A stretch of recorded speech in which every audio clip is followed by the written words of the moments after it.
कभी सोचा है कि कुछ लोग शेयर बाजार के उतार चढ़ाव का अंदाजा इतनी सटीकता से कैसे लगा लेते हैं? नहीं, वो कोई भविष्यवक्ता नहीं है। वो दरअसल एक खास तकनीक का इस्तेमाल करते हैं जिसे कहते हैं टेक्निकल एनालिसिस।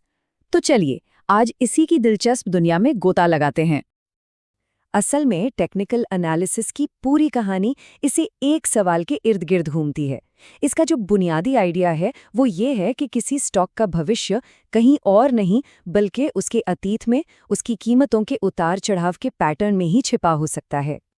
चलिए इसको एक आसान से उदाहरण से समझते हैं। मान लीजिए कोई कार खरीदनी है।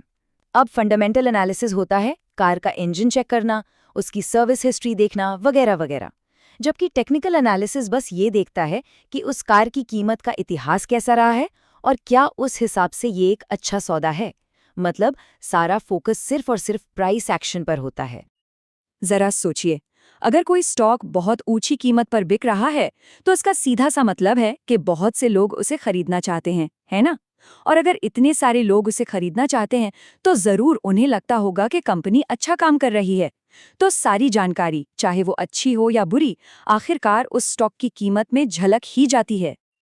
तो अब जब ये समझ आ गया है कि ये काम क्यों करता है, तो सवाल उठता है कि ये काम कैसे करता है। तो बात करते हैं टेक्निकल एनालिसिस के उन 3 सुनहरे नियमों की जिन पर ये पूरी दुनिया टिकी हुई है। आइए एक एक करके इन्हें समझते हैं।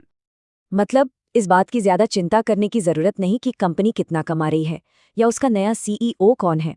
टेक्निकल एनालिस्ट्स का मानना है कि बस ये देखने की जरूरत है कि स्टॉक किस कीमत पर बिक रहा है, क्योंकि बाजार ने बाकी सारी जानकारी को पहले ही उस कीमत में शामिल कर लिया है।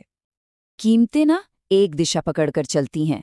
एक अप ट्रेंड सीढ़ियों की तरह ऊपर की ओर जाता है, एक डाउन ट्रेंड किसी फिसल पट्टी की तरह नीचे आता है, और एक साइडवेज ट्रेंड वो एक सीधी सड़क की तरह है, बिना किसी बड़े उतार चढ़ाव के।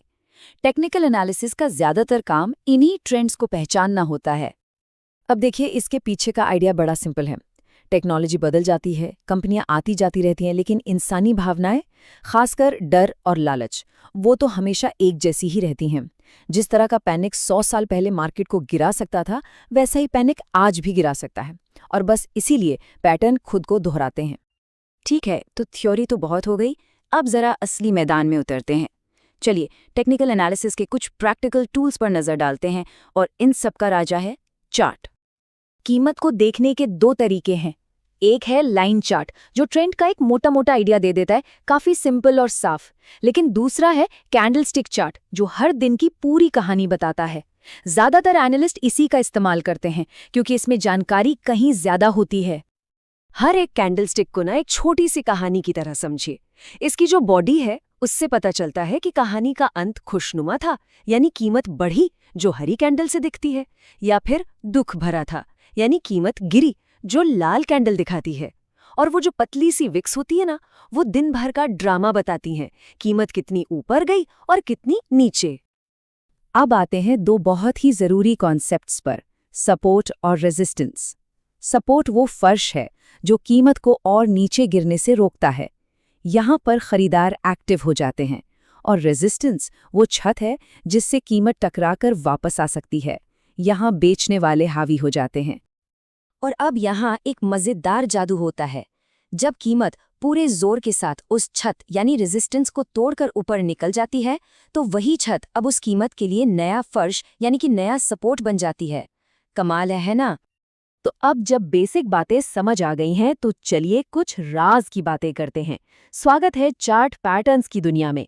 यहाँ कीमतें हमसे इशारों में बात करती हैं, हमें बस उन इशारों को समझना होता है। मोटे तौर पर ये पैटर्न 2 तरह के होते हैं। पहले है रिवर्सल पैटर्न, जो सिग्नल देते हैं कि भाई पार्टी ओवर, अब दिशा बदलने वाली है। और दूसरे हैं कंटिन्यूएशन पैटर्न, जो कहते हैं रिलैक्स, बस एक छोटा सा ब्रेक है, सफर अभी जारी रहेगा। चलिए दोनों के कुछ मशहूर एग्जाम्पल्स देखते हैं। ये देखिए, ये है हेड एंड शोल्डर्स पैटर्न, एक क्लासिक रिवर्सल सिग्नल। इसमें पहले स्टॉक एक चोटी बनाता है, ये है लेफ्ट शोल्डर, फिर एक उससे भी ऊंची चोटी, ये है हेड, और फिर एक और छोटी चोटी यानी राइट शोल्डर। जब कीमत इन तीनों के बेस, जिसे नेकलाइन कहते हैं, उसे तोड़कर नीचे जाती है, तो एनालिस्ट मानते हैं कि अब गिरावट शुरू हो सकती है। इसी के 2 और सिंपल रिश्तेदार भी हैं। एक है डबल टॉप, जो अंग्रेजी के अक्षर एम जैसा दिखता है। इसे याद रखने का तरीका बड़ा मजेदार है। एम यानी मर गया, मतलब मार्केट नीचे जा सकता है। और दूसरा है डबल बॉटम, जो डब्ल्यू जैसा दिखता है। डब्ल्यू यानी विन, मतलब मार्केट के ऊपर जाने का सिग्नल। अब आते हैं कंटिन्यूएशन पैटर्न्स पर। ट्रायंगल पैटर्न, ये बिल्कुल एक दबे हुए स्प्रिंग जैसा होता है। कीमत एक छोटी सी रेंज में सिकुड़ती जाती है, जैसे कि वो एक बड़े मूव के लिए एनर्जी जमा कर रही हो। और फ्लैग पैटर्न, इसमें एक तेज मूव के बाद, जिसे पोल कहते हैं, एक छोटा सा बॉक्स यानी फ्लैग बनता है। ये इशारा करता है कि हवा का रुख अभी भी वही है और ट्रेंड जारी रहने वाला है। तो अब आता है सबसे बड़ा सवाल, क्या ये सब सच में काम करता है? क्या सिर्फ चार्ट की लकीरों को देखकर पैसा बनाया जा सकता है? चलिए जरा पर्दा उठाते हैं और इसकी हकीकत को जानते हैं।